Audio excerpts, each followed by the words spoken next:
Hi friends, ഇന്നത്തെ recipe നമുക്ക് 10 മിനിറ്റിനുള്ളിൽ തന്നെ വളരെ എളുപ്പത്തിൽ ഉണ്ടാക്കാൻ പറ്റുന്ന ചോക്ലേറ്റ് ബിസ്ക്കറ്റ് കേക്കാണ്. അതിന് മുമ്പായിട്ട് ഈ ചാനൽ സബ്സ്ക്രൈബ് ചെയ്തിട്ടില്ലെങ്കിൽ ഒന്ന് സബ്സ്ക്രൈബ് ചെയ്യണേ. സബ്സ്ക്രൈബ് ചെയ്യുമ്പോൾ അതിൻ്റെ കൂടെയുള്ള ബെല്ലൈക്കൺ ക്ലിക്ക് ചെയ്ത് ഓൾ എന്ന ഓപ്ഷൻ സെലക്ട് ചെയ്യാനും മറക്കരുത്. ഈ ബിസ്ക്കറ്റ് കേക്ക് ഉണ്ടാക്കാനായിട്ട് 200 ഗ്രാം ബിസ്ക്കറ്റാണ് വേണ്ടത്. ഇതേപോലുള്ള പ്ലെയിൻ ബിസ്ക്കറ്റാണ് എടുത്തിട്ടുള്ളത്. നമ്മുടെ കയ്യിലുള്ള ഏത് ബിസ്ക്കറ്റ് എടുത്താലും കുഴപ്പമില്ല. ഇനി ഇത് ചെറിയ കഷ്ണങ്ങളാക്കി വെക്കണം.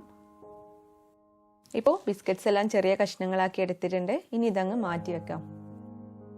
ഇനി ഇതിലേക്ക് വേണ്ട ചോക്ലേറ്റ് സിറപ്പ് ഉണ്ടാക്കാനായിട്ട് ഒരു സോസ് പാൻ എടുത്തിട്ടുണ്ട്. ഇതിലേക്ക് 1/2 കപ്പ് പഞ്ചസാര ഇട്ട് കൊടുക്കാം. പിന്നെ വേണ്ടത് 1 ടീസ്പൂൺ ഇൻസ്റ്റന്റ് കോഫി പൗഡറാണ്, അത് ഇട്ട് കൊടുക്കാം. പിന്നീട് വേണ്ടത് 2 ടേബിൾ സ്പൂൺ കൊക്കോ പൗഡറാണ്, അത് ഇട്ട് കൊടുക്കാം. ഇനി ഒരു നുള്ള് ഉപ്പ് ചേർക്കുന്നുണ്ട്.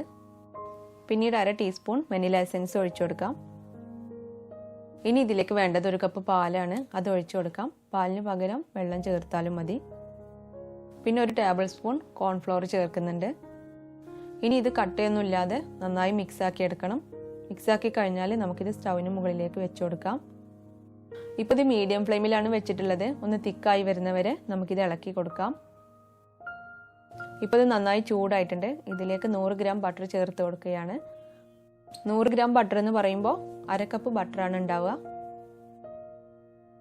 കുറച്ചൊന്ന് തിക്കായി വന്നാൽ പിന്നെ ലോ ഫ്ലെയിമിലാക്കിയിട്ട് ഇളക്കി കൊടുത്താൽ മതി. ഇപ്പോൾ ഇത് നല്ല തിക്കായി വന്നിട്ടുണ്ട്. ഇനി ഇതിലേക്ക് 1/4 കപ്പ് ക്രഷ്ഡ് ബദാം ചേർത്ത് കൊടുക്കുകയാണ്. നമ്മുടെ കയ്യിൽ ഏത് നട്ട്സാണോ ഉള്ളത് അത് ചേർത്ത് കൊടുത്താൽ മതി. ഇതുപോലെ നല്ല തിക്കായി ബട്ടർ മുകളിൽ തെളിഞ്ഞു വരുന്ന രീതിയിലായാൽ ഫ്ലെയിം ഓഫ് ചെയ്യാം. ഇനി ഇത് നമ്മൾ പൊടിച്ചു വെച്ചിട്ടുള്ള ബിസ്ക്കറ്റിലേക്ക് ഒഴിച്ചു കൊടുക്കാം.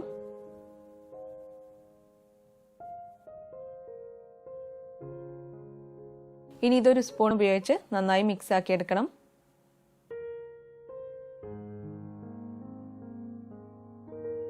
ഇപ്പോൾ ഇത് നന്നായി മിക്സ് ആക്കി എടുത്തിട്ടുണ്ട്. ഇനി ഇത് സെറ്റ് ചെയ്യാനായിട്ട് ഒരു ട്രേയിലേക്ക് വെക്കുകയാണ്. ഇതിപ്പോൾ ട്രേയിൽ ഒട്ടി പിടിക്കാതിരിക്കാൻ വേണ്ടിയിട്ട് ഒരു ക്ലിംഗ് ഫിലിം വെച്ചിട്ട് അതിലാണ് ഇടുന്നത്. നമ്മുടെ കയ്യിൽ നോൺ സ്റ്റിക്കിൻ്റെ ട്രേ ഉണ്ടെങ്കിൽ അതിൽ ചെയ്താലും മതി. മുഴുവനായിട്ടിട്ട് കഴിഞ്ഞാൽ നന്നായി പ്രസ് ചെയ്ത് ലെവൽ ചെയ്ത് കൊടുക്കാം. ഇപ്പോൾ ഇത് നന്നായി ലെവൽ ചെയ്തെടുത്തിട്ടുണ്ട്. ഇനി ഇത് സെറ്റ് ആവാനായിട്ട് 2 മണിക്കൂർ ഫ്രീസറിൽ വെക്കണം.